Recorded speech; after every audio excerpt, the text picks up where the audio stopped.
तो hello my dear students, कैसे हैं आप लोग। उम्मीद करते हैं कि आप लोग एकदम अच्छे से होंगे, मस्त होंगे, स्वस्थ होंगे, तंदुरुस्त होंगे और मन लगा करके, जी जान लगा करके ताबड़तोड़ पढ़ाई कर रहे होंगे।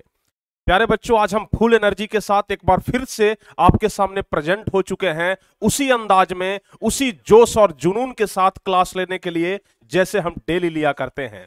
तो आज हम आपको वो टॉपिक पढ़ाने वाले हैं जो कि इतिहास का सबसे ज्यादा महत्वपूर्ण टॉपिक माना जाता है, खास करके पहले नंबर चैप्टर का।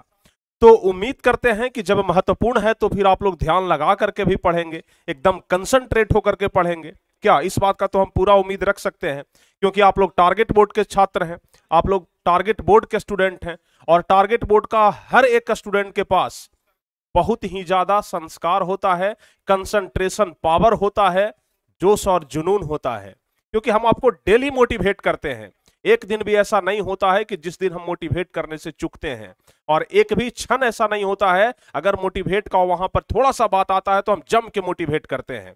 तो चलिए आज हम फिर से यूरोप में राष्ट्रवाद का केमा क्लास होगा, चौथा क्लास होगा। आज यह चौथा क्लास होगा यूरोप में राष्ट्रवाद का, और इसके बाद शायद एक या दो क्लास और होगा तो आपका यह चैप्टर समाप्त हो जाएगा।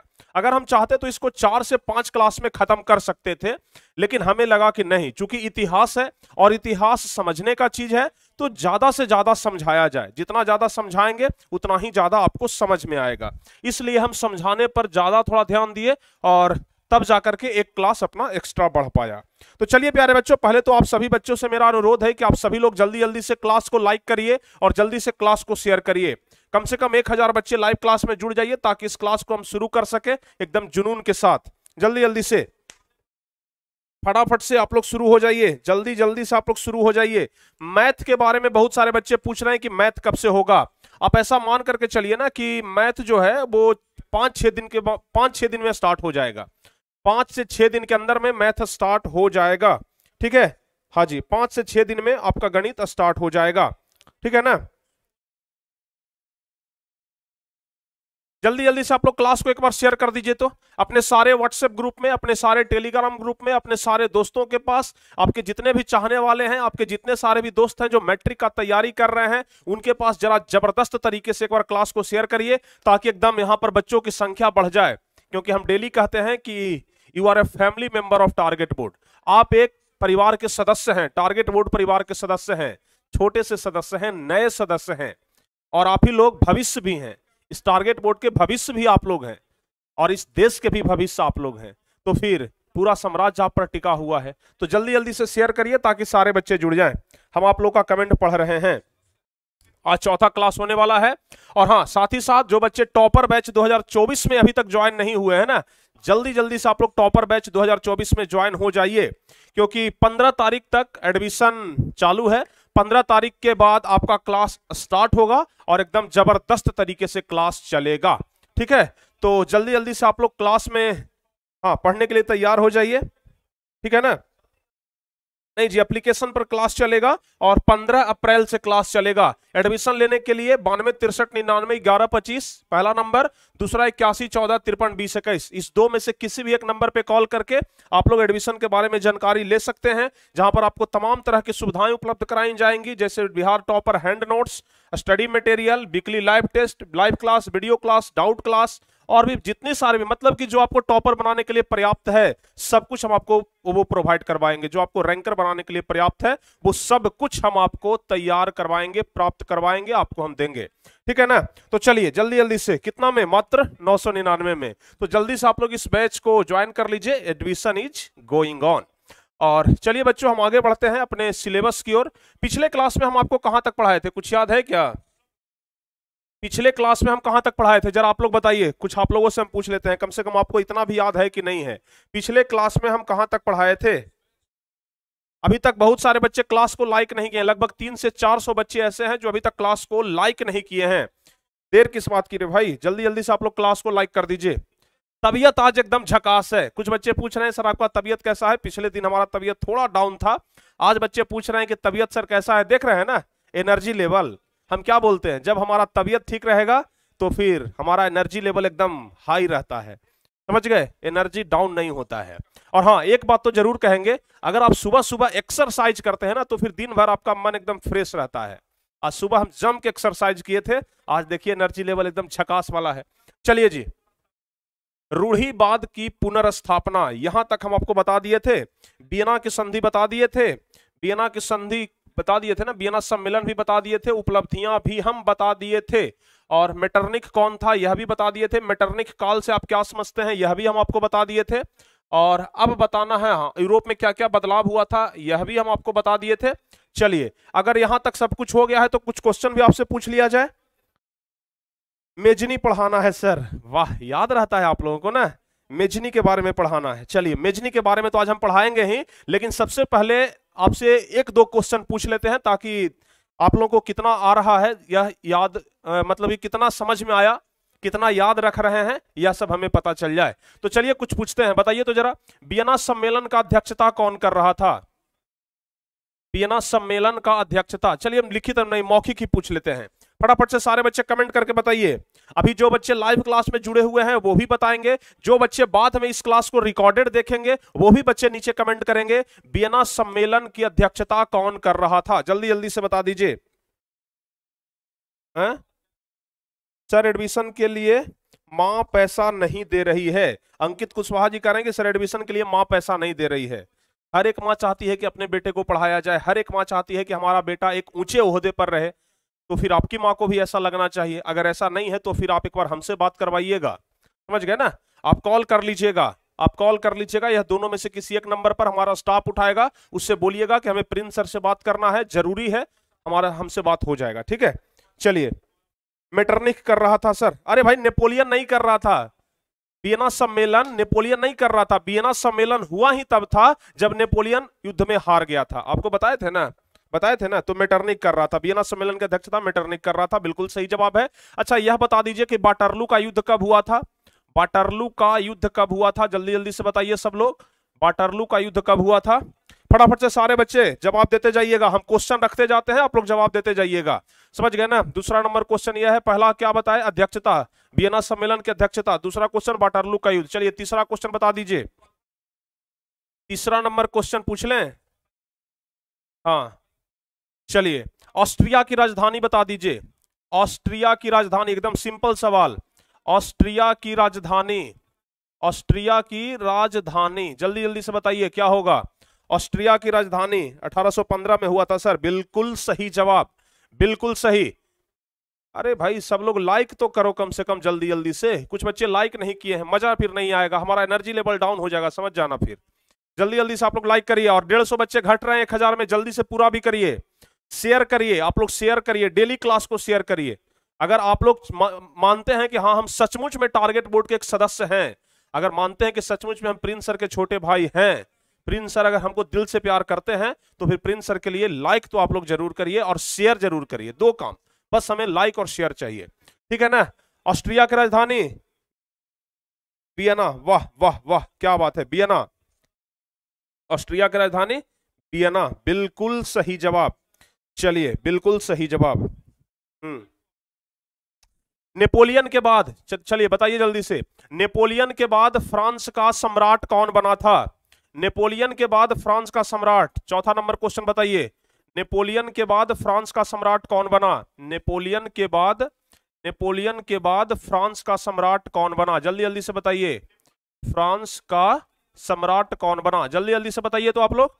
जब नेपोलियन हार गया उसके बाद 1815 ईस्वी में जब नेपोलियन हार गया, तो 1815 ईस्वी में फ्रांस का दूसरा साम्राज्य कौन, सम्राट, साम्राज्य नहीं सम्राट कौन बना, यानी कि राजा कौन बना? जल्दी से बताइए सारे बच्चे, फटाफट से बताइए कौन बना था राजा? लुई 18वां, चलिए बहुत बढ़िया, लुई 18वां ना, चलिए जी बहुत बढ़िया। कोई दिक्कत? अच्छा अब बताइएगा जरा आप लोग, अब बताइएगा क्या पूछ रहे थे? मेटरनिक काल कब से कब तक रहा? मेटरनिक काल कब से कब तक रहा? मेटरनिक काल बताइए, मेटरनिक काल आप लोग बताइए कब से कब तक रहा था? जल्दी जल्दी से कमेंट एकदम भरपूर आना चाहिए, एकदम दबा दीजिए, दम धड़ाधड़ टाइपिंग होना चाहिए आपके मोबाइल में, समझ गए ना? मोबाइल में टाइपिंग एकदम जल्दी जल्दी से करिए। सर नॉर्मल स्टूडेंट को कितने आवर्स स्टडी करना चाहिए रैंकर्स बनने के लिए? अगर कोई नॉर्मल बच्चे हैं ना, जिनको सब चीजें थोड़ा सा लेट से याद होता है, जो छात्र कुछ कमजोर टाइप के हैं, तो वैसे बच्चों को ना कम से कम 6 घंटे से ऊपर पढ़ाई करना चाहिए, सेल्फ स्टडी। कम से कम 6 घंटे से ऊपर तो सेल्फ स्टडी करना ही चाहिए क्लास करने के बाद। 5 तो जरूर, 5 से नीचे जा रहा है ना तो फिर नॉर्मल स्टूडेंट रैंकर्स नहीं बन पाएंगे। नॉर्मल स्टूडेंट को रैंकर बनना है ना तो कम से कम 5-6 घंटे। 1815 से 1848, वाह, 1815 से 1848 बिल्कुल सही जवाब। अगर इस तरीके से आप लोग का परफॉर्मेंस रहा ना, रैंकर्स क्या टॉपर्स बनकर के दिखाओगे आप लोग। रैंकर्स ही नहीं बल्कि टॉपर्स बनकर के दिखाओगे। चलिए वाह, बहुत बढ़िया। अच्छा, एक लास्ट सवाल, सबसे अंतिम सवाल हम पूछ लेते हैं। इटली को कितने भागों में बांटा गया था? इटली को कितने भागों में बांटा गया था? इटली को कितने भागों में बांटा गया था? कितने भागों में बांटा गया था? जल्दी जल्दी से बताइए। बांटा गया था, इटली को कितने भागों में बांटा गया था? जल्दी से बता दीजिए। इटली को कितने भागों में बांटा गया था? लास्ट सवाल, जल्दी से बताइए। वाह वाह, इस प्रकार का परफॉर्मेंस देख करके ना मन खुश हो जाता है। इटली को कितने भागों में बांट दिया गया था?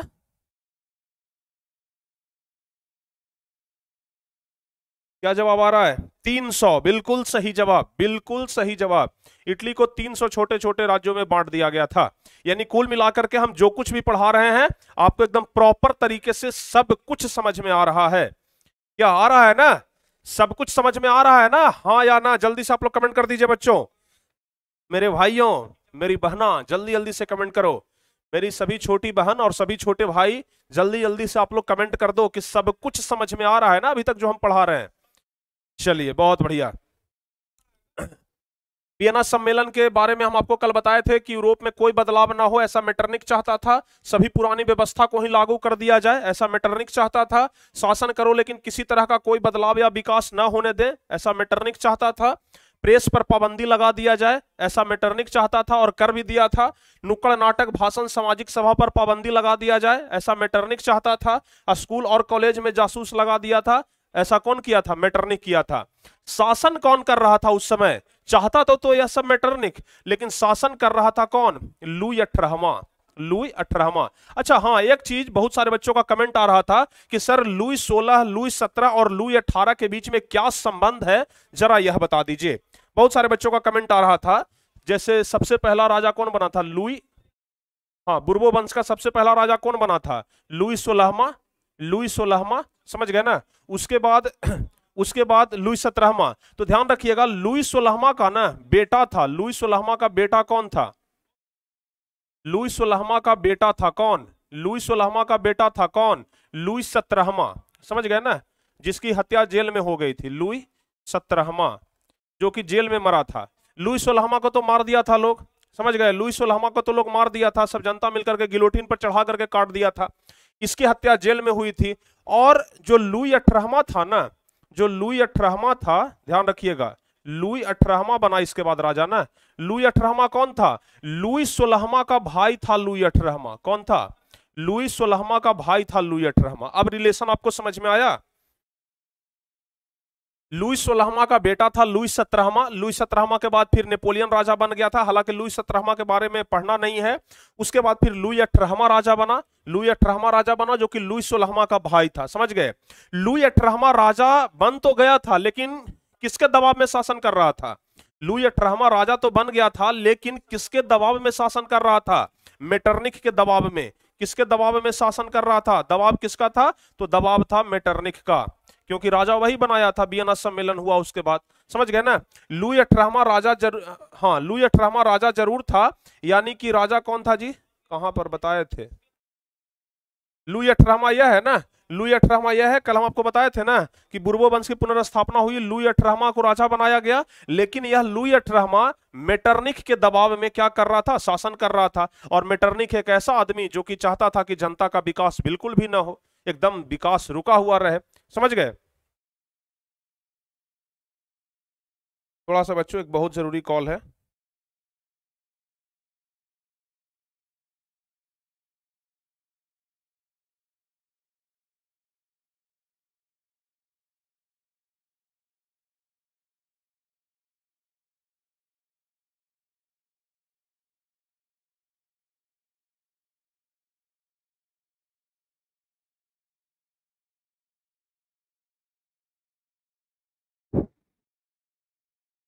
चलिए,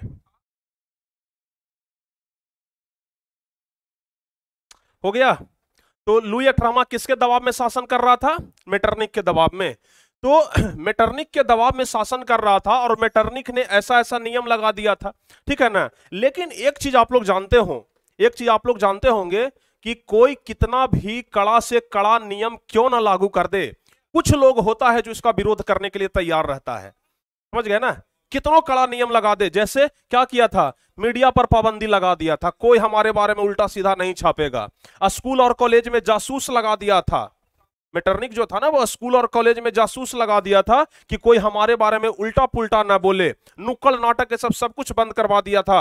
नेपोलियन के द्वारा जो भी काम किया गया था ना, सब पर क्या कर दिया था, रोक लगा दिया था, सारे विकास के कार्य बाधित कर दिए थे। लेकिन आप ध्यान रखिएगा, अच्छा आप लोग बताइए, कितनों कोई बढ़िया काम कर ले या फिर कितनों कोई खराब काम कर ले, उसके विरोध में कोई ना कोई खड़ा होता है कि नहीं होता है? हाँ या ना, जल्दी से आप लोग बताइए। कोई कितना भी अच्छा काम कर ले या फिर कोई कितना भी खराब काम कर ले, उसके विरोध में कोई ना कोई खड़ा होता है या नहीं होता है? बिल्कुल होता है। आप लोग कहेंगे कि हाँ सर, खड़ा तो होता है। वैसे ही मेटरनिख जो है ना, वो बहुत खराब काम कर रहा था। अब ऐसा नहीं था कि सारे लोग उससे डरे हुए थे कि अरे भाई थोड़ा सा इसके खिलाफ में बोलेंगे तो मेटरनिख मार देगा, ये कर देगा, हत्या करवा देगा। कुछ लोग होते हैं जो उसके खिलाफ में खड़ा हो जाते हैं, उससे लड़ने के लिए सीना तान करके। और वैसे ही व्यक्तियों में से एक व्यक्ति था, कौन? मेजनी। समझ गए ना? मेटरनिख इतना बुराई कर रहा था, जनता का भलाई नहीं कर रहा था, जनता त्राही माम कर रहा था, लेकिन फिर भी उसके खिलाफ खड़ा होने का हिम्मत किसमें था? मेटरनिख में था। मेटरनिख उसके खिलाफ में खड़ा हो गया, कहा कि तुमको जो करना है सो तुम कर लो, तुमको जितना पावर लगाना है तुम लगा लो, हम भी अपना सीना तुम्हारे सामने रखेंगे और तुमसे सीधा सीधा लोहा लेंगे, तुमसे सीधा सीधा टकराएंगे, देखते हैं तू कितना क्या करता है। समझ गए? तो अब उसी मेजनी के बारे में हम लोग पढ़ने जा रहे हैं, जो सीधा सीधा मेटरनिख से टक्कर ले लिया है। समझ गए ना? यह जिगरा वाला आदमी था, देख रहे हैं, देखने में ही लग रहा है एकदम अपना शेर, शेर लग रहा है देखने में। हाँ, तो एक बेचारा एकदम मतलब नौजवान क्या बुजुर्ग भी टाइप का कह सकते हैं, लेकिन सीना एकदम शेर वाला था, सीधे सीधे मेटरनिख से टक्कर ले लिया था। तो अब हम लोग पढ़ने वाले हैं मेजनी के बारे में। ओ सॉरी, यहां पर रेड ही रह गया है ना, इसको येलो करना था। अच्छा, अब हम लोग किसके बारे में पढ़ने वाले हैं? मेजनी के बारे में, कि चलिए भाई मेजनी कौन था। समझ गए ना? अब हम पढ़ने वाले हैं मेजनी के बारे में। तो ध्यान रखिएगा, मेजनी का जो जन्म हुआ था वह हुआ था 1805 ईस्वी में। अब कहिएगा कि सर ईस्वी सन कैसे याद रखेंगे? सर इतिहास में यही तो एक लफड़ा है, ईस्वी याद करना पड़ता है बहुत ज्यादा। कोई दिक्कत नहीं है, आपको हम एक ट्रिक बताते हैं। नेपोलियन राजा कब बना था, जरा बताइए। नेपोलियन राजा कब बना था, जरा जल्दी से बता दीजिए। नेपोलियन राजा कब बना था? 1804 ईस्वी में ना। 1804 ईस्वी में नेपोलियन राजा बना था, और उसके एक साल के बाद मेजनी का जन्म हुआ था। यानी कि एक शेर गया था और दूसरा शेर इधर जन्म ले लिया था। समझ गए ना? नेपोलियन भी एक तरीके से शेर ही था, जनता के लिए क्या था? भगवान था। जनता के लिए तो वो बढ़िया काम कर रहा था ना, जनता के लिए तो बहुत बढ़िया काम कर रहा था। यानी कि एक भगवान गया था तो जनता के लिए दूसरा भगवान उसी के अगले साल जन्म ले लिया था। 1804 ईस्वी में वह राजा बना, और जैसे ही वह राजा बना, एक साल के बाद मेजनी का जन्म होता है 1805 में। समझ गए ना? यानी कि वह राजा बना और दूसरा राजा बनने के लिए तैयार हो गया। नेपोलियन तुम्हारे बाद हम राजा बनेंगे। समझ गए ना? तो 1804 ईस्वी में नेपोलियन राजा बना और इधर 1805 ईस्वी में मेजनी का जन्म हुआ। अब बताइए याद रहेगा या नहीं रहेगा? अब याद रहेगा? चलिए, यह ट्रिक है बाबू, अगर एक दूसरे को लिंक कर देना, अगर एक ईस्वी को दूसरे के साथ लिंक कर देना तो याद जल्दी रहता है। समझ गए? नेपोलियन का जन्म तो बताए थे 15 अगस्त 1769 ईस्वी को, महात्मा गांधी के जन्म से 100 साल पहले। चलिए, तो मेजनी का जो जन्म हुआ था ना वो 1805 ईस्वी में हुआ था। कहां में हुआ? जेनेवा में हुआ। कहां में हुआ? जेनेवा में हुआ था। मेजनी को इटली के एकीकरण का मसीहा कहा जाता है। इटली का एकीकरण कैसे हुआ? इटली को जो 300 छोटे छोटे भागों में विभाजित कर दिया गया था, कैसे मेजनी ने 300 को फिर से जोड़ने का काम किया, यह हम लोग आगे पढ़ेंगे, समझ गए ना। जब इटली का एकीकरण पढ़ाएंगे ना, तो अगले क्लास में या फिर उसके अगले क्लास में हम आपको पढ़ाएंगे इटली का एकीकरण, समझ गए। तो वहां पर बताएंगे कि किस तरीके से मेजनी ने यह 300 छोटे छोटे राज्यों में जो इटली बट गया था उसको फिर से क्या कर दिया, एकजुट करने का काम किया, समझ गए। तो इसलिए चूंकि यह इटली को एकजुट करने का काम किया, इसलिए इसको क्या कहा जाता है, इटली के एकीकरण का मसीहा कहा जाता है। एकीकरण मतलब वही होता है जो अलग अलग बिखरा हुआ है उसको एक कर दिया, समझ गए ना। अलग अलग जो बिखरा हुआ है उसको एक कर दिया, समझ गए। तो मेजनी का जन्म 1805 ईस्वी को जिनेवा में हुआ। मेजनी को इटली के एकीकरण का मसीहा कहा जाता है। यह एक क्या था, कर्मठ कार्यकर्ता था, लेखक था और दार्शनिक भी था। अच्छा, दार्शनिक मतलब आप लोग समझते हैं, दार्शनिक मतलब कितने बच्चे समझते हैं? दार्शनिक मतलब होता है जैसे अभी जिसको कहते हैं ना कि जो मतलब कि उसको हम क्या कह सकते हैं, क्या आगे होने वाला है उसके बारे में पहले ही समझ ले, समझ गए ना। आगे क्या होने वाला है उसके बारे में पहले ही भाप लेता था, जिसको कूटनीतिज्ञ भी कह सकते हैं। हालांकि कूटनीतिज्ञ अलग होता है, दार्शनिक अलग होता है, लेकिन दार्शनिक भी उसी प्रकार का कुछ होता था, समझ गए। तो मेजनी जो था ना एक कार्यकर्ता भी था, यानी कि अपने लिए एक अच्छा सा कार्यकर्ता भी था जो कि संगठन को चला रहा था। इसके अलावा लेखक भी था, लिखता था भी बहुत बढ़िया, और दार्शनिक भी था, समझ गए। इन्होंने 1830 ईस्वी में नागरिक आंदोलन चलाया था। 1830 ईस्वी में यह नागरिक आंदोलन चलाया था। 1830 में आपको पता है कि मेटरनिक काल 1815 से लेकर के 1848 तक है। यह नागरिक आंदोलन कब चला रहा है? 1830 में। यानी जाहिर सी बात है मेटरनिक को भगाने के लिए टोटल आंदोलन चल रहा था कि मेटरनिक को किसी भी तरीके से गद्दी से हटाना है, समझ गए। तो यह 1830 ईस्वी में नागरिक आंदोलन चलाया। यह इतना विश्वासी आदमी था, जनता सब इस पर इतना विश्वास करता था कि इसके एक बोली पर ना जनता मरने मिटने के लिए तैयार रहता था। लोगों को लगता था एक ही व्यक्ति है जो हम लोगों को खुलकर सपोर्ट कर सकता है, वह कौन है? मेजनी है, समझ गए ना।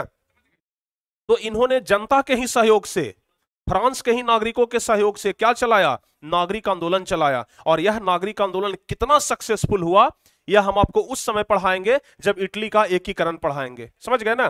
तो इन्होंने 1830 ईस्वी में नागरिक आंदोलन चलाया जिसका समर्थन तमाम जनता ने किया, तमाम जनता ने इसका समर्थन किया था। इतना ही नहीं, 1830 में क्या किया? नागरिक आंदोलन चलाया। जब इसको लगा कि नागरिक आंदोलन तो एकदम हमारा सक्सेसफुल रहा, पूरा जनता हमको सपोर्ट कर रहा है, तो तुरंत 1 साल के बाद क्या किया? संगठन बना लिया। देखते हैं ना, अगर कोई व्यक्ति को कोई सपोर्ट करना शुरू कर देना तो वह तुरंत क्या करता है? राजनीतिक दल बना लेता है। क्या करता है? राजनीतिक दल बना लेता है, समझ गए। जैसे आज मनीष कश्यप को लोग बोल रहा है ना कि अरे उसके बारे में इतना प्रचार हो गया है कि वो तो पक्का अब राजनीति में चुनाव लड़ेगा, बोलता है कि नहीं बोलता है? बोलता है ना। तो उसी प्रकार से इसको जनता इतना चाहने लग गया था ना कि इसको लगा कि अब हमें एक संगठन बनाना चाहिए और संगठन बना करके मेटरनिक से लड़ना चाहिए, समझ गए। तो इसने क्या किया? 1830 ईस्वी में नागरिक आंदोलन चलाया। जब देखा कि नागरिक हमारे साथ है, जनता हमारे साथ है, तो तुरंत एक संगठन बनाया 1831 ईस्वी में। एक ही साल बाद, यानी कि 1830 के 1 साल बाद ही एक क्या बनाया? संगठन बनाया जिसका नाम रखा यंग इटली। क्या नाम रखा? Young Italy. आपसे परीक्षा में 2 सवाल यहां से पूछेगा, नहीं 3 सवाल 4 सवाल पूछेगा। सिर्फ इतना सा से ना ऑब्जेक्टिव में 3-4 सवाल पूछेगा। सबसे पहला चीज क्या पूछेगा भाई? सबसे पहला चीज पूछेगा क्या? हाँ, मेजनी का जन्म पूछेगा कि मेजनी का जन्म कब हुआ था। दूसरा सवाल, इटली के एकीकरण का मसीहा किसे कहा जाता है। तीसरा सवाल, मेजनी ने नागरिक आंदोलन कब चलाया था। चौथा सवाल, यंग इटली की स्थापना कब हुई। पांचवा सवाल, यंग यूरोप की स्थापना कब हुई। यहां से 5 ऑब्जेक्टिव क्वेश्चन बनता है और पांचों ऑब्जेक्टिव क्वेश्चन पहले परीक्षा में पूछा जा चुका है। पांचों ऑब्जेक्टिव क्वेश्चन बहुत ही ज्यादा महत्वपूर्ण है, समझ गए। तो 1830 में जब नागरिक आंदोलन चलाया, जब मेजनी को लगा कि जनता हमारे साथ है, तो तुरंत 1 साल के बाद एक संगठन बनाया जिसका नाम रखा यंग इटली। यंग इटली इसलिए नाम रखा ना क्योंकि यंग, यंग मतलब क्या होता है? जवान, नौजवान, यानी कि उसमें सभी नौजवान शामिल हो गए, समझ गए। तो 1 साल के बाद क्या बनाया? यंग इटली की स्थापना की। अब जब यंग इटली धीरे धीरे धीरे धीरे आगे बढ़ने लगा तो 2-3 साल के बाद लगा मेजनी को कि नहीं, अब जनता पूरे एकदम पूरे मतलब कि तन मन से हमारे साथ जुड़ चुकी है, अब एक और संगठन बनाना चाहिए। और एक और संगठन बना लेंगे ना तो हमारे पास 2-2 संगठन हो जाएगा। अब जब 2 संगठन हो जाएगा तो हम और ताकत के साथ मेटरनिक को हरा सकते हैं, मेटरनिक के साथ लड़ सकते हैं और ताकत हमारा बढ़ जाएगा। तो 1830 में तो नागरिक आंदोलन चलाया, जब सक्सेसफुल हुआ तो 1831 में यंग इटली का निर्माण किया। समझ गए? अब 1831 का यंग इटली भी जब सक्सेसफुल हो गया तो 1834 में, यानी कि 3 साल के बाद ही 1834 में यंग यूरोप की स्थापना की। समझ गए? 3 साल के बाद ही क्या की? यंग यूरोप की स्थापना की। यानी कि मेजनी ने यंग इटली, यंग यूरोप और नागरिक आंदोलन भी चलाया, इटली का एकीकरण करवाया, इसलिए उसे इटली के एकीकरण का मसीहा भी कहा गया। सब कुछ क्लियर है। बताइए मेजनी के बारे में समझ में आया कि नहीं आया? मेजनी के बारे में कितने बच्चों को समझ में आया? जरा जल्दी जल्दी से बता दीजिए, जल्दी जल्दी से बताइए।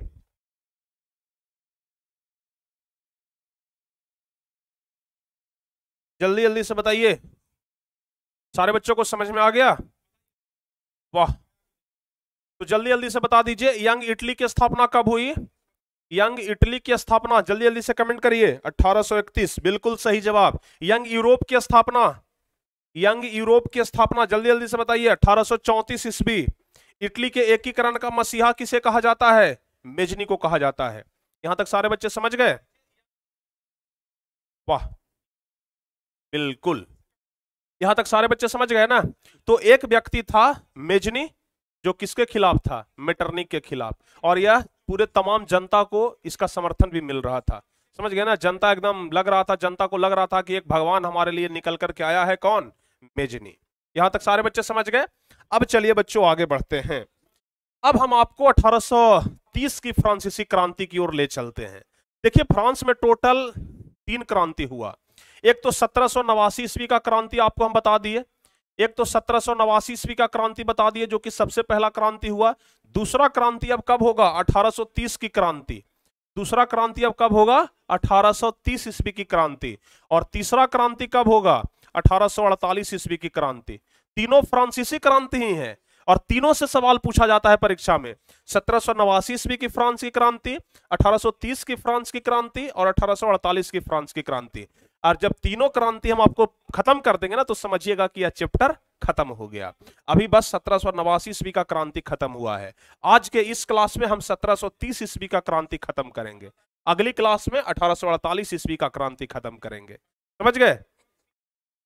तो ओवरऑल आप हमें यह बता दीजिए कि 1789 ईस्वी का जो फ्रांस का क्रांति खत्म हुआ, इसमें किसी बच्चे को कोई दिक्कत नहीं है ना?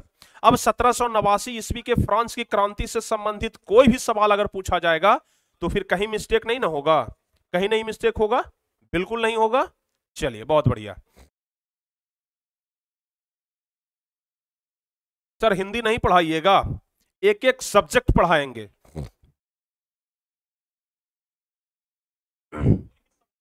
कार्बोनरी क्या है सर? अच्छा, अब देखिए बच्चे एक सवाल पूछ दिए हैं कि सर कार्बोनरी क्या है। यहां पर आप लोग देख रहे हैं ना, मेजनी ने सिर्फ इतना ही संगठन नहीं बनाया। मेजनी ने यंग इटली का निर्माण किया, यंग यूरोप का निर्माण किया। इसके अलावा मेजनी ने ही एक और संगठन बनाया था, एक और संगठन बनाया था जिसका नाम था कार्बोनारी संगठन। क्या नाम था? कार्बोनारी संगठन। एक बच्चे ने कमेंट किया तो हमें भी याद आ गया। समझ गए ना? कार्बोनारी संगठन। अगर आपसे परीक्षा में पूछा जाता है कि कार्बोनारी संगठन की स्थापना किसने की, तो मेजनी ने। समझ गए ना? हाँ, तो मेजनी ने कुल मिलाकर के 3 संगठन बनाए, यंग यूरोप, यंग इटली और कार्बोनारी संगठन। समझ गए ना? कार्बोनारी संगठन भी इटली के, हाँ, मेजनी के द्वारा ही बनाया गया था। समझ गए? तो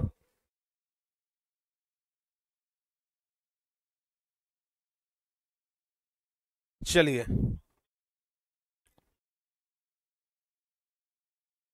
देखिए, कुछ बच्चे कमेंट में आकर के बोल रहे हैं, हमारे पुराने बच्चे हैं, हमारे पुराने स्टूडेंट हैं, सुप्रिया, बोल रहे हैं कि सर जब हम लोग आपसे 10th में पढ़ते थे तो लाइक कर देते थे, अपने फ्रेंड को भी शेयर कर देते थे, बट न्यू स्टूडेंट लाइक और शेयर नहीं कर रहे हैं सर, लाइक का बटन तोड़ दो शेयर कर करके।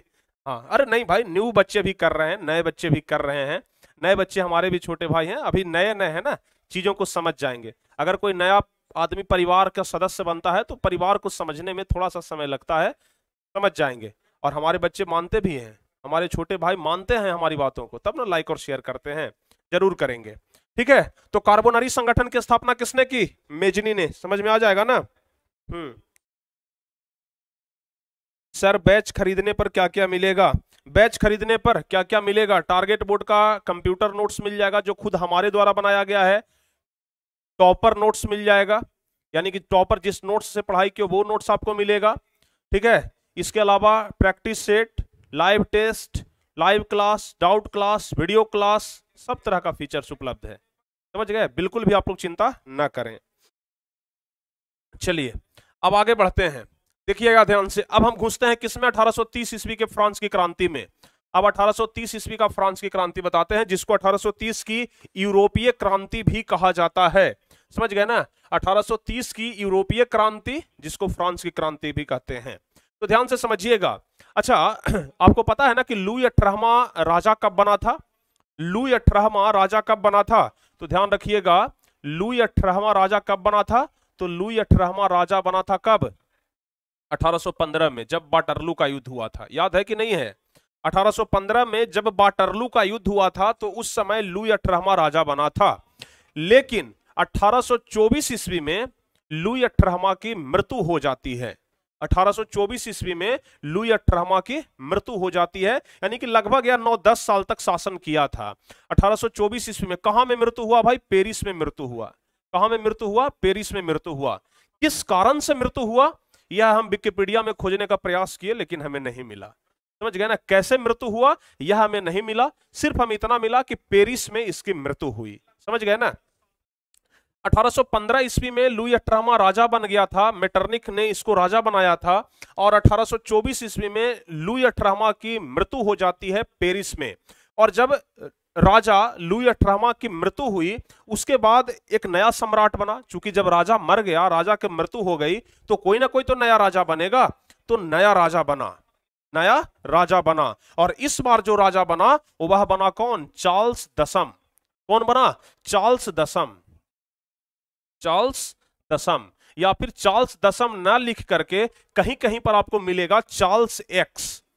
चार्ल्स एक्स, समझ गए ना? इस तरीके से लिखा हुआ मिलेगा। कहीं कहीं पर आपको ऐसा भी लिखा हुआ मिलेगा चार्ल्स और इस तरीके से एक्स।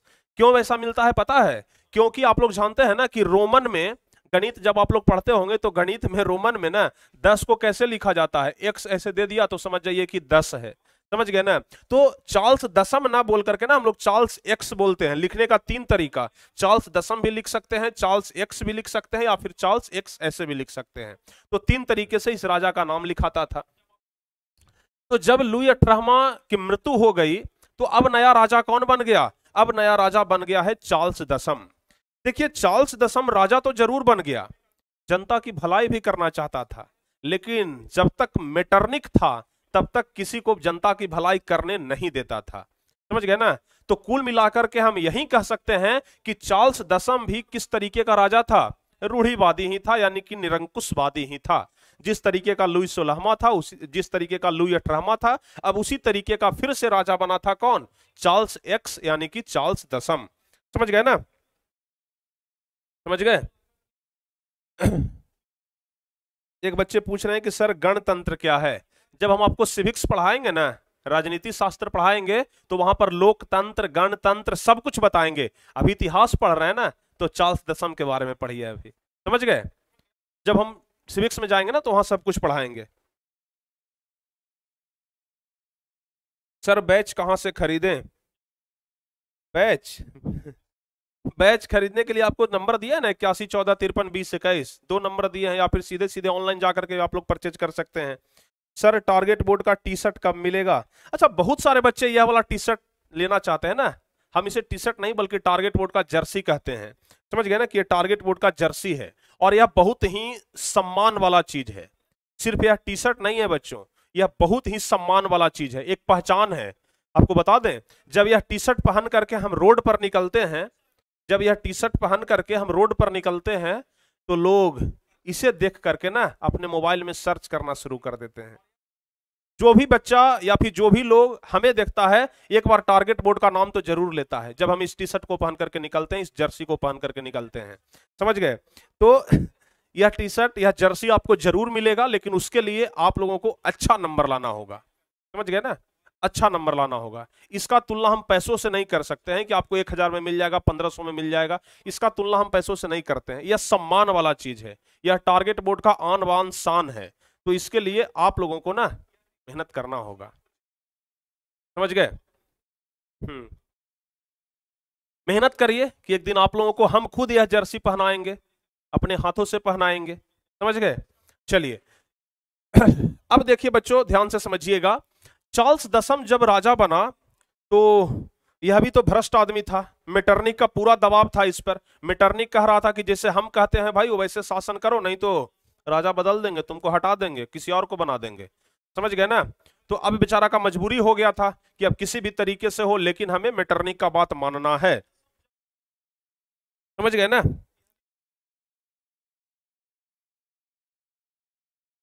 चलिए, तो चार्ल्स दसम जैसे ही राजा बना तो ये भी अपना अलग नियम निकाला। कहा कि अब हमारा भी अलग नियम रहेगा, समझ गए ना? ये कहा कि अब हमारा भी अलग नियम रहेगा। और जैसे ही यह राजा बनता है तो 4 नियम निकालता है। कितना नियम? 3-4 नियम, मतलब 4 नहीं कह सकते हैं कि कुछ नियम निकाला, अपना नया कानून निकाला। तो यह क्या किया? 1830 ईस्वी में 25 जुलाई 1830 को 25 जुलाई 1830 को यह कितना नियम निकालता है? 4 नियम निकालता है, जिसमें सबसे पहला क्या किया कि चर्च शक्ति को बढ़ा दिया।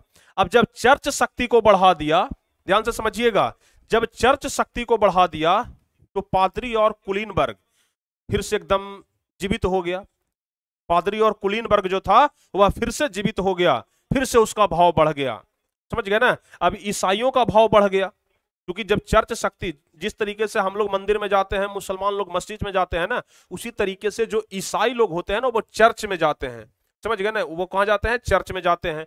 और आपको हम बताए थे कि जो कुलीन वर्ग के लोग होते थे ना, जो पादरी कुलीन होते थे, वह लोग चर्च का पूजा पाठ, जैसे हम लोग भगवान का पूजा पाठ करते हैं ना, वैसे वो लोग चर्च में जाते थे। तो इसने क्या किया कि चर्च शक्ति को बढ़ा दिया। अब जब चर्च शक्ति को बढ़ा दिया तो फिर से मन बढ़ गया पादरी और कुलीन वर्ग का, सबसे पहला बात। दूसरा बात कि मताधिकार सीमित कर दिया। मताधिकार यानी कि राजा चुनने के लिए जो जनता वोट दे रहा था ना, अब इसने क्या किया? चार्ल्स दसम ने अपना एक नया दांव चल दिया।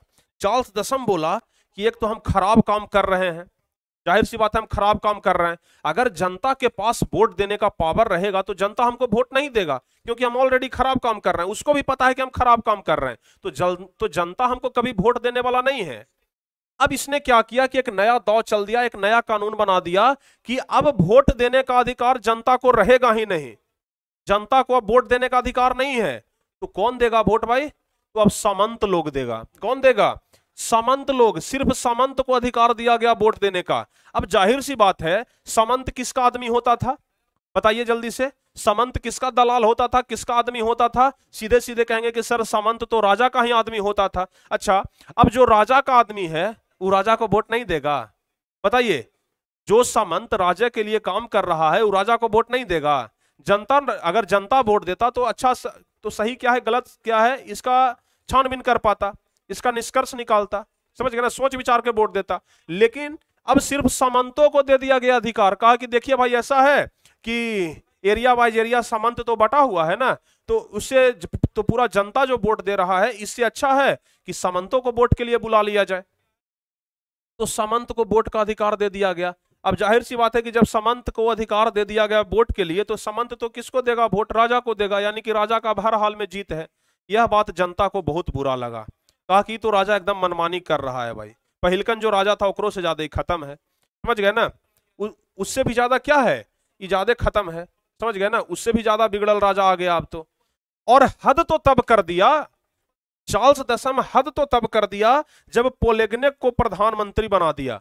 पोलेगनेक एक ऐसा आदमी था जो जनता को, गरीबों को, मजदूरों को, किसानों को देखना तक नहीं चाहता था, सामने आने नहीं देना चाहता था। कहता है गरीब है, इसको हटाओ जल्दी, हमारे सामने से हटाओ। और वैसे आदमी को क्या बना दिया? प्रधानमंत्री बना दिया, समझ गए? पोलेगनेक को जैसे ही प्रधानमंत्री बनाया, अब पूरी जनता एकदम खिसिया गया भाई। जनता कहा कि अब पानी सर के ऊपर से जा रहा है, अब हमसे बर्दाश्त नहीं होगा, अब रोड पर उतरना होगा, आंदोलन करना होगा, हंगामा करना होगा, मारना काटना चाहे जो पड़े, लेकिन अब हम तैयार हैं, समझ गए? जैसे ही पोलेगनिक को जैसे ही पोलेगनिक को किसने प्रधानमंत्री बनाया? चार्ल्स दसम ने। यह तो राजा था, यह तो खुद सम्राट था। अपना प्रधानमंत्री किसे नियुक्त कर दिया? पोलेगनिक को अपना प्रधानमंत्री नियुक्त किया। जैसे ही पोलेगनिक को प्रधानमंत्री नियुक्त किया, पूरी जनता सड़क पर उतर गई। फ्रांस की पूरी जनता सड़क पर उतर गई राजा के खिलाफ में। समझ गए? तो जैसे ही पोलेगनिक को प्रधानमंत्री बनाया गया, देखिएगा ध्यान से, 25 जुलाई 1830 को 4 नियम बनाया गया था। यह सब जो कानून बदला जा रहा है ना, यह कब बदला जा रहा है? 25 जुलाई को बदला गया। 25 जुलाई को कानून बनाया गया और उसके जस्ट अगले दिन यानी कि 26 जुलाई को पूरी जनता सड़क पर आ गई। समझ गए? 25 जुलाई को कानून बनाया चार्ल्स दसम ने, 25 जुलाई को पोलेगनिक को प्रधानमंत्री बनाया। अब 26 जुलाई को क्या हुआ? पूरी जनता सड़क पर आ गई और आंदोलन शुरू हो गया।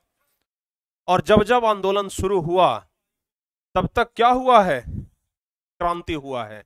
समझ गए ना? जब जब आंदोलन शुरू हुआ है तब तब क्रांति हुआ है। 1789 ईस्वी का क्रांति देख लीजिए। लुई सोलहवां को मारने के लिए लोग क्या कर दिया था? बाहर आ गया था, उसको गिलोटिन पर चढ़ा करके मार दिया था। अब पूरी जनता किसके खिलाफ है? अब पूरी जनता किसके खिलाफ है? चार्ल्स दसम के खिलाफ। 25 जुलाई को कानून बनाया और 26 जुलाई को पूरी जनता सड़क पर आ गई और आंदोलन शुरू हो गया।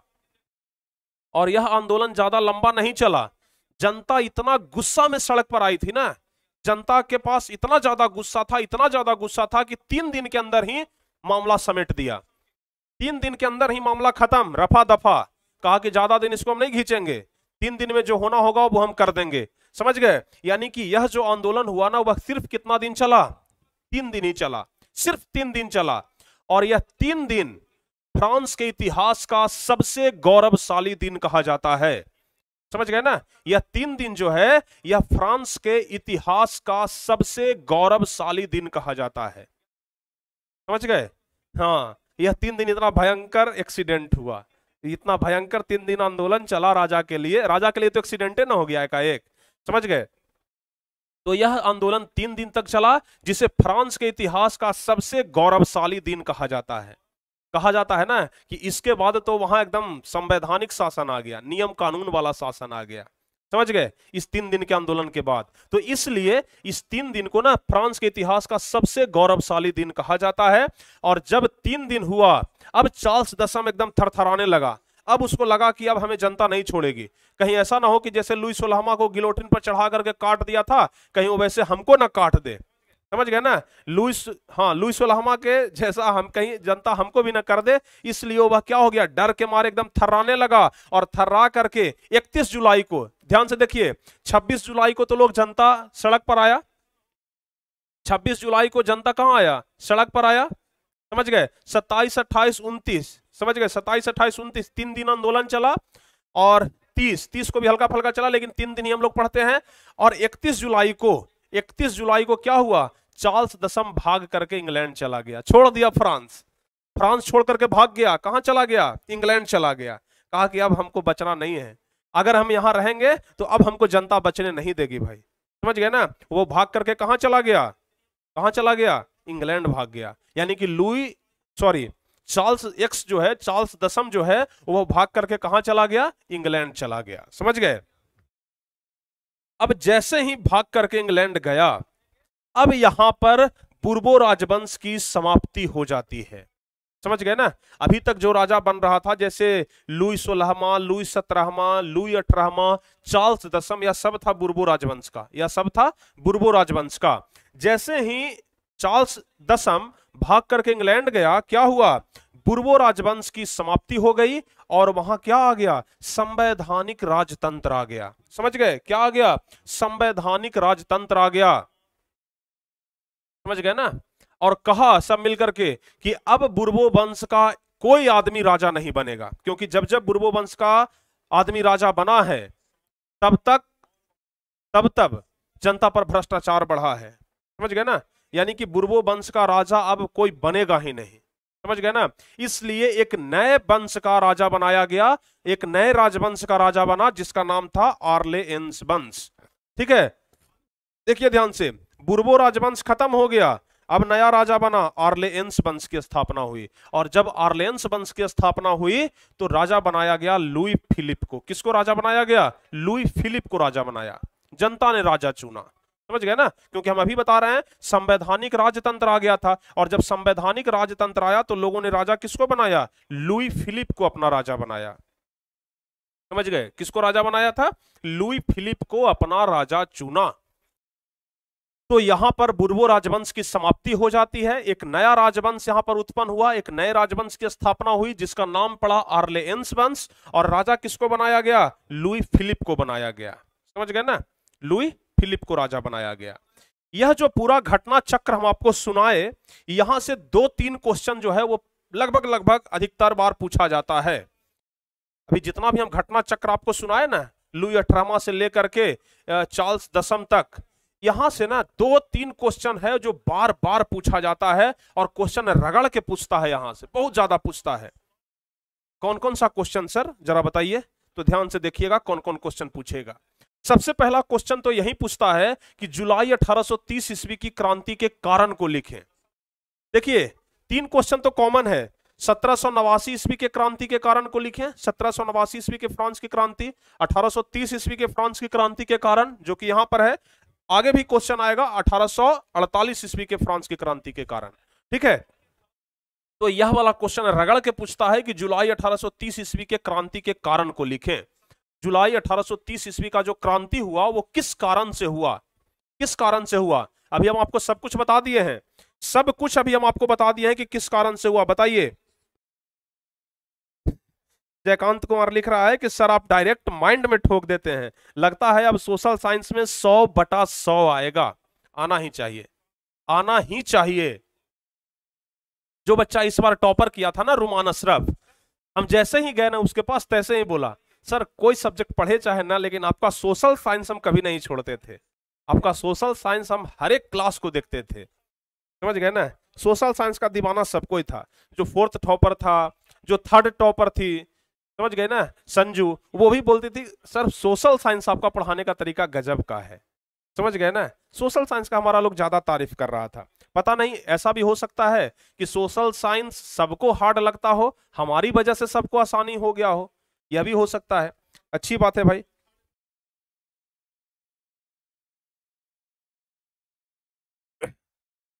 समझ गए?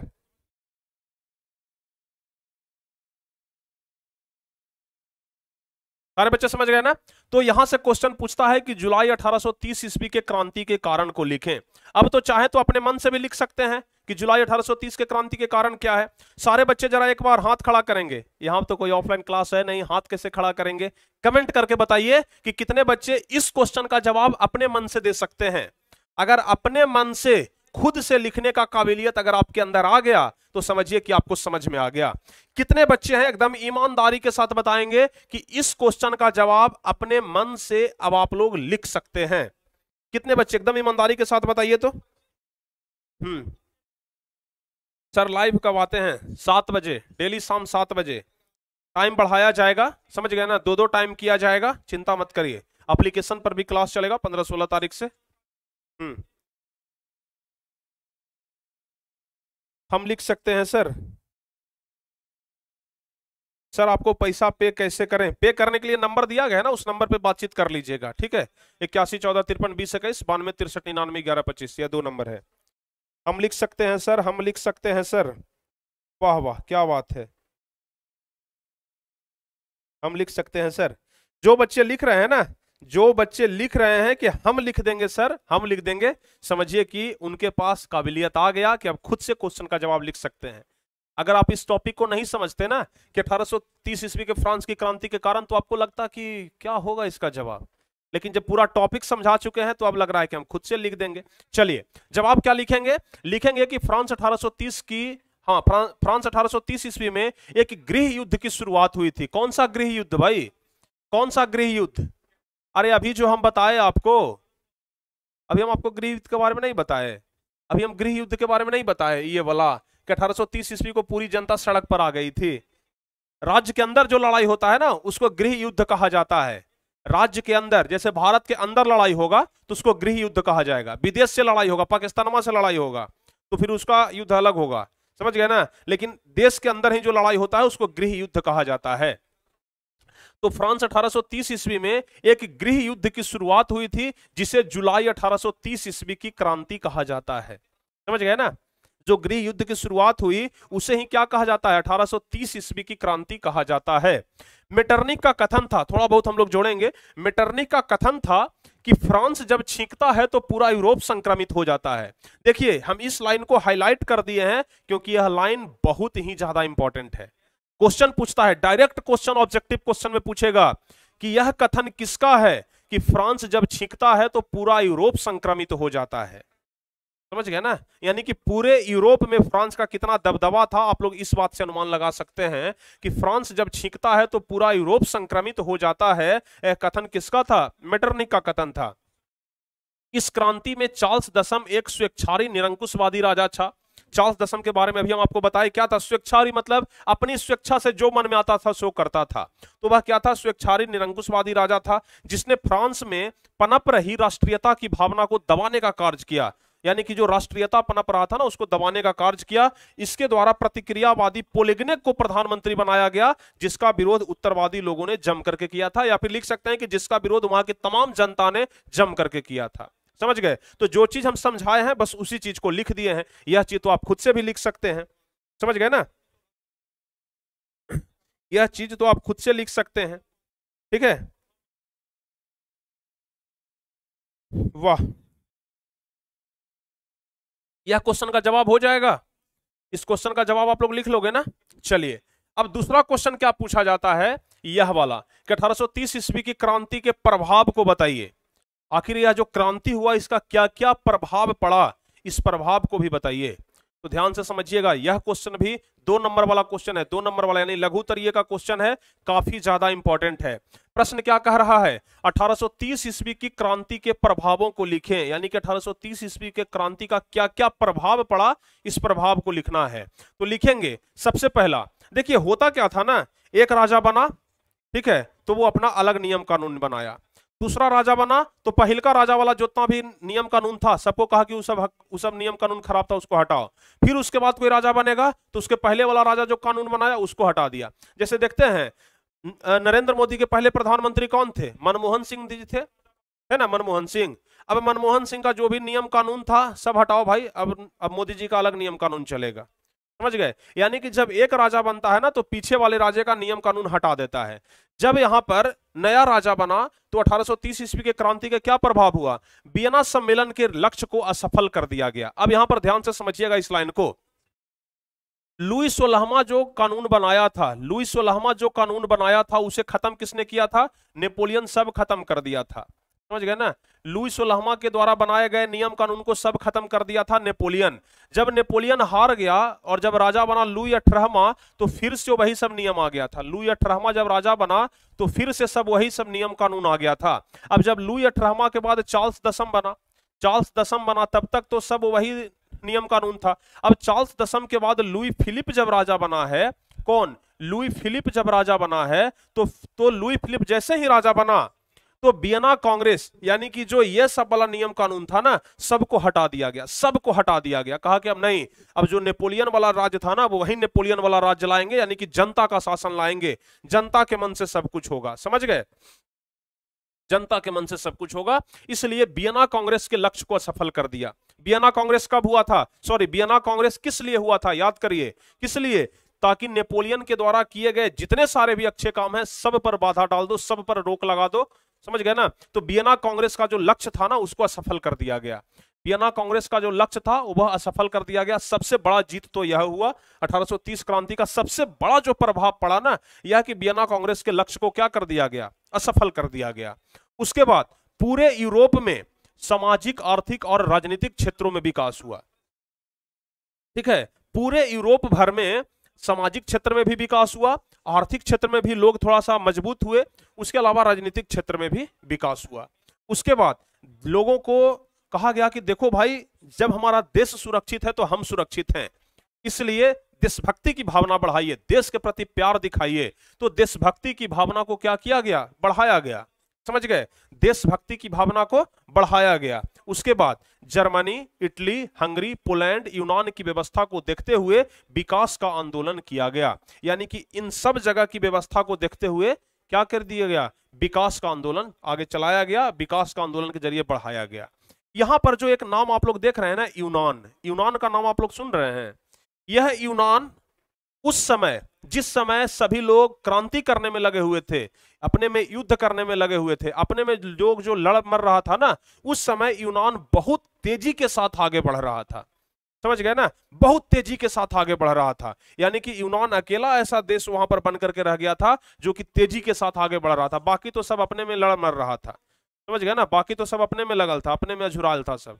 कोई इससे लड़ रहा है, कोई इससे लड़ रहा है, कोई इससे लड़ रहा है, राजा खराब है तो सब राजा से लड़ रहा है। लेकिन यूनान क्या कर रहा था, उस समय विकास कर रहा था। समझ गए। तो कुल मिलाकर के यह दो क्वेश्चन काफी ज्यादा इंपॉर्टेंट है। समझ गए ना, यह दो क्वेश्चन काफी ज्यादा इंपॉर्टेंट है। समझ गए। तो 1830 ईस्वी का क्रांति बस यही है, छोटा सा टॉपिक था 1830 ईस्वी की क्रांति जो खत्म हो गया। समझ गए। 1830 ईस्वी की जो क्रांति है ना, वो किसके खिलाफ चला था, किसके खिलाफ चला था, चार्ल्स दसम के खिलाफ चला था। ठीक है, किस लिए, क्योंकि उसने पोलिगनिक को प्रधानमंत्री बनाया था। सबसे ज्यादा गुस्सा तो इसी बात का था ना कि उसने पोलिगनिक को क्या बना दिया था, प्रधानमंत्री बना दिया था। ठीक है, अब बताइए सब कुछ समझ में आ गया। सर मेटरनिक नहीं मरता है, मरेगा, सब मरेगा। कोई कोई यहां बचने के लिए आया है, सब मरेगा, धीरे धीरे सब मरेगा। अभी चिंता मत करिए। हम आपको क्या पढ़ाए हैं, मेटरनिक काल। अरे शुरू से हम आपको क्या पढ़ाए, मेटरनिक काल कब तक है, 1815 से लेकर के 1848 तक मेटरनिक काल है ना। तो 1848 तक तो कम से कम मेटरनिक को रहने दो। अभी तो 1830 में हम लोग अटकल हैं, अभी 18 बरस और है। समझ गए ना। मेटरनिक काल हम आपको कल बताए थे कि 1815 से लेकर के 1848 तक है। यानी कि जाहिर सी बात है कि 1848 ईस्वी तक मेटरनिक राज्य किया होगा, शासन चलाया होगा। तो अभी तो हम लोग 1830 में ही है ना। अभी 1848 में हम लोग अगले क्लास में जाएंगे। देख लीजिए यहां पर 1848 ईस्वी की फ्रांसीसी क्रांति के कारण को लिखें। यानी कि अब अगले क्लास में हम आपको 1848 ईस्वी के फ्रांसीसी क्रांति के बारे में बताएंगे। समझ गए। अब अगले क्लास में हम आपको 1848 ईस्वी के फ्रांसीसी क्रांति के बारे में बताएंगे। समझ गए ना। हाँ, तो एक बार हम पुनः रिवाइज कर देते हैं चीजों को। सबसे पहले हम आपको 1789 ईस्वी के फ्रांसीसी क्रांति के बारे में बताए। उसके बाद हम आपको 1830 ईस्वी के फ्रांसीसी क्रांति के बारे में बताए। अब उसके बाद अगले क्लास में हम आपको 1848 ईस्वी के बारे में बताएंगे, और उसके क्लास में हम आपको बताएंगे इटली का एकीकरण। क्या बताएंगे, इटली का एकीकरण, एकीकरण। समझ गए, इटली का एकीकरण। और उसके बाद आपका चैप्टर समाप्त होगा। राजा के बारे में किसको, हाँ राजा के बारे में भी हम एक बार लिख देते हैं पुनः फिर से। सबसे पहला राजा कौन बना जी, लुई 16वां बना। कौन बना, लुई 16वां। लुई 16वां के बाद कौन बना, लुई 17वां। लुई 17वां हालांकि किताब में इसका चर्चा नहीं है। उसके बाद कौन बना, नेपोलियन बना। उसके बाद कौन बना था, नेपोलियन बना था। नेपोलियन के बाद फिर कौन बना था, लुई 18वां। नेपोलियन के बाद कौन बना, लुई 18वां। और लुई 18वां जब मर गया तब कौन राजा बना था, चार्ल्स एक्स। कौन बना, चार्ल्स एक्स बना, या फिर चार्ल्स दसम भी हम लोग जिसको बोलते हैं ना, चार्ल्स दसम। अच्छा, यह दोनों हो गया बुर्बो राजवंश का, यह दोनों हो गया बुर्बो राजवंश का। ठीक है, बुर्बो राजवंश का। नेपोलियन बुर्बो राजवंश का नहीं था। फिर यह दोनों भी किस राजवंश का था, बुर्बो राजवंश का, बुर्बो राजवंश का। और यहां पर आकर के बुर्बो राजवंश खत्म हो जाता है और एक नया राजवंश यहां के बाद से उत्पन्न होता है जिसका नाम है आर्लेएंस वंश, आर्लेएंस वंश। ठीक है, और राजा किसको बनाया गया आर्लेएंस वंश में, किसको, लुई फिलिप को। किसको बनाया गया, लुई फिलिप को राजा बनाया गया। नाम याद रहेगा कि नहीं याद रहेगा, लुई फिलिप को राजा बनाया गया। यह है पूरा कंक्लूजन। अभी तक जितना भी हम आपको पढ़ाए हैं ना, इसका पूरा कंक्लूजन है। ठीक है, मेजनी के बारे में फिर से एक लेक्चर करवा दीजिए सर। क्या मेजनी के बारे में समझ में नहीं आया, मेजनी के बारे में पढ़ना ही कितना था। मेजनी को इटली के एकीकरण का मसीहा कहा जाता है। मेजनी का जन्म कब हुआ था, 1805 ईस्वी में हुआ था। हम आपको क्या बताए, मेजनी का जन्म कब हुआ था, 1805 ईस्वी में हुआ था। यानी कि नेपोलियन का हाँ, नेपोलियन जब राजा बना था ना, उसके 1 साल के बाद 1804 में नेपोलियन राजा बना था, और उसके 1 साल के बाद यानी कि 1805 में मेजनी का जन्म हुआ था। मेजनी को इटली के एकीकरण का मसीहा कहा जाता है। 1830 ईस्वी में मेजनी ने नागरिक आंदोलन चलाया था। देखिए हमको किस तरीके से याद है, ऐसे आपको याद होना चाहिए। हमको हर एक चीज ना, ईस्वी सन वगैरह सब कुछ मुंह पर है, सब कुछ समझ गए। 1805 ईस्वी में मेजनी का जन्म हुआ, समझ गए। कहां में हुआ था? जिनेवा में हुआ था, आपको बता चुके हैं हम, जिनेवा में। उसके बाद इटली के एकीकरण का मसीहा कहा जाता है किसको? मेजनी को। उसके बाद 1830 ईस्वी में उसने नागरिक आंदोलन चलाया था। उसके बाद 1831 ईस्वी में क्या चलाया? यंग इटली की स्थापना की। उसके बाद 1831 के बाद 3 साल 1834 में क्या किया? यंग यूरोप की स्थापना किया। उसके बाद कार्बोनरी संगठन का स्थापना किया। सब कुछ क्लियर है। जिस तरीके से हमें याद है ना, उस तरीके से आप भी याद करिए। सब कुछ एकदम मुझजमानी याद होना चाहिए। अरे ईस्वी सन याद करना कुछ नहीं है। लुईस 16वां कब मारा गया? 1789 में मारा गया। लुईस 16वां कब मारा गया? 1789 में मारा गया। हाँ, जिसको फ्रांस का क्रांति कहा गया, 1789 के फ्रांस की क्रांति। उसके बाद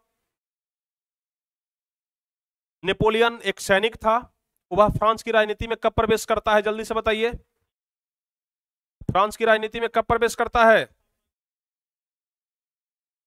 हम आपको क्या बताए थे कि उसको 15 साल लग गया था संघर्ष करते करते, बताए थे। तो 1804 में राजा बना था, उसके 15 साल घटा दो तो कितना हुआ? बताइए, 15 साल घटा दो तो कितना हुआ? 1789। वाह, 1789 में वह क्या करता है? हाँ, 1789।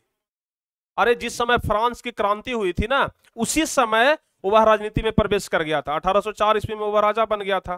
ठीक है, 1804 में वह राजा बन गया। 1815 ईस्वी में बेचारा वह वाटरलू का युद्ध हार जाता है। 1815 में देखिए किस तरीके से सब कुछ याद है, सिस्टमैटिक चलिएगा ना, सब याद हो जाएगा। 1815 में वह वाटरलू का युद्ध हारता है। ठीक है, 1815 में वियना कांग्रेस होता है, जिसको वियना सम्मेलन या वियना कांग्रेस, देखिए एक महत्वपूर्ण चीज, वियना कांग्रेस या वियना सम्मेलन दोनों एक ही चीज है। ठीक है ना, वियना कांग्रेस या वियना सम्मेलन दोनों एक ही चीज है, इसमें गड़बड़ा मत जाइएगा। दोनों एक ही चीज है, वियना कांग्रेस बोल लीजिए या वियना सम्मेलन बोल लीजिए। ठीक है, हाँ, सब कुछ याद हो जाएगा सिस्टमैटिक, जैसे हमको याद है ना वैसे आपको भी याद हो जाएगा। बताइए कितने बच्चों को यह क्लास अच्छा लगा?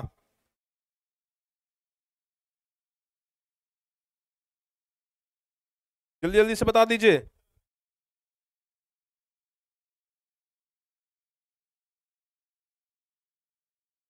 हाँ, एक बात हम आपको बोलना चाहते हैं अभी, कल तो आपका क्लास लाइव ही होगा। कल के बाद जो भी क्लास होगा संडे तक, यानी कि कल बृहस्पतिवार हो जाएगा ना, कल बृहस्पतिवार होगा, उसके बाद शुक्रवार, शुक्रवार फिर हो जाएगा, और शनिवार, ठीक है, और रविवार।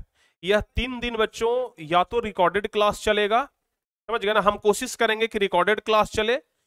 एक आध दिन हो सकता है कि संडे को छुट्टी रहे। कारण हम बता देते हैं, कारण क्या है ना कि कारण क्या है कि हमारा एग्जाम होने वाला है। ठीक है, हमारा एग्जाम होने वाला है, तो इसलिए 3 दिन तक हो सकता है कि हम डिस्टर्ब रहें। तो हम कोशिश करेंगे कि रिकॉर्डेड वीडियो आप लोगों को दिया जाए।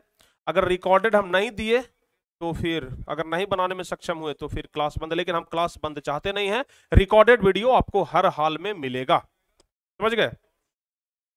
रिकॉर्डेड वीडियो आपको हर हाल में मिलेगा, समझ गए ना। यह 3 दिन हो सकता है बच्चों आप लोगों को रिकॉर्डेड क्लास मिले, समझ गए। हाँ,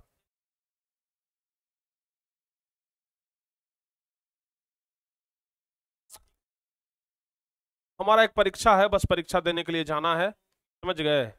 हाँ, उसके बाद उधर ही सोच रहे हैं कि टॉपर को इनाम भी दे दें। कम से कम फर्स्ट टॉपर को तो अभी हम नहीं बुलाए हैं, फर्स्ट टॉपर को भी चेक देना है। हालांकि कुछ पैसे हम फर्स्ट टॉपर को ऑलरेडी दे चुके हैं जिस दिन मिलने के लिए गए थे। और चूंकि हम लोग का घोषणा था ना कि 1.5 लाख रुपया, 1.5 लाख, समझ गए। तो अभी हम जा रहे हैं, संजू जो थर्ड टॉपर की है, संजू जो थर्ड टॉपर की है, चूंकि हमारा प्राइज लिस्ट में था कि जो थर्ड टॉपर करेगा उसको एक मोबाइल फोन मिलेगा, है ना। जो थर्ड टॉपर करेगा उसको एक मोबाइल फोन। तो हम जा रहे हैं, उधर ही संजू का घर है, तो संजू को एक मोबाइल गिफ्ट भी करेंगे, इनाम की राशि मोबाइल, समझ गए? एक बढ़िया सा मोबाइल खरीद के संजू को देना है, ताकि थर्ड टॉपर लाई है भाई, तो कुछ टारगेट बोर्ड की तरफ से इनाम मिलना चाहिए। तो उधर इन लोग को क्या मिल जाएगा, इनाम भी मिल जाएगा, ठीक है। और इनके पास जाने में अभी थोड़ा सा हमें समय लगेगा, वक्त लगेगा, लेकिन फोटो जरूर आएगा, ठीक है। अब 3 दिन आप लोग को रिकॉर्डेड क्लास मिल सकता है, कल के बाद नहीं, कल तक लाइव क्लास चलेगा, परसों से हम बात कर रहे हैं, ठीक है। और अगली बार के लिए भी ध्यान रखिएगा, अगली बार के लिए भी हमारा प्राइज है, अगली बार के लिए भी हमारा प्राइज है। जो बच्चे टारगेट बोर्ड से पढ़े हैं, टारगेट बोर्ड का कोर्स परचेज करके ऑलरेडी पढ़ाई किए हैं, तो अगली बार के लिए भी हमारा प्राइज रहेगा। जो बिहार बोर्ड में पहला रैंक लाएगा, फर्स्ट प्राइज उनको 1.5 लाख रुपया, फर्स्ट प्राइज उनको 1.5 लाख रुपया। सेकंड वाले को क्या मिलेगा, एक लैपटॉप मिलेगा, लैपटॉप मिलेगा। और थर्ड वाले को क्या मिलेगा भाई, एक मोबाइल मिलेगा, ठीक है ना, एक मोबाइल मिलेगा, समझ गए? हाँ, समझ गए? यहां तक अगली साल के बच्चों के लिए, जो बच्चे 2024 में परीक्षा देंगे उनके लिए यह प्राइज लिस्ट है, समझ गए ना? तो बिल्कुल एकदम धमाल मचा देना है अगली बार भी, ठीक है। तो कुल मिलाकर के यह क्लास आपको कैसा लगा, आप लोग कमेंट करके जरूर बताइएगा। उम्मीद है यह क्लास एकदम झक्कास लगा होगा, बेजोड़ लगा होगा, ठीक है ना? तो यह क्लास आपको कैसा लगा कमेंट करके अभी के अभी जरूर बताइएगा। हम कमेंट आपका डेली पढ़ते हैं, ठीक है, हम कमेंट आपका डेली पढ़ते हैं। तब ना एक बच्चे का कमेंट था कि सर लुई 16वां, लुई 17वां और लुई 18वां के बीच क्या रिलेशन था, बता दीजिए। देखिए आज बता दिए। उसी तरीके से जो भी आपका प्रॉब्लम है आप कमेंट में करिए, हम उसको जरूर देखेंगे, हम उसको जरूर देखेंगे और जरूर बताएंगे, ठीक है। तो आप लोग कमेंट करना बिल्कुल मत भूलिएगा, ठीक है ना? तो चलिए बच्चों, मिलते हैं अगली क्लास में, तब तक के लिए जय हिंद, धन्यवाद, लव यू सो मच।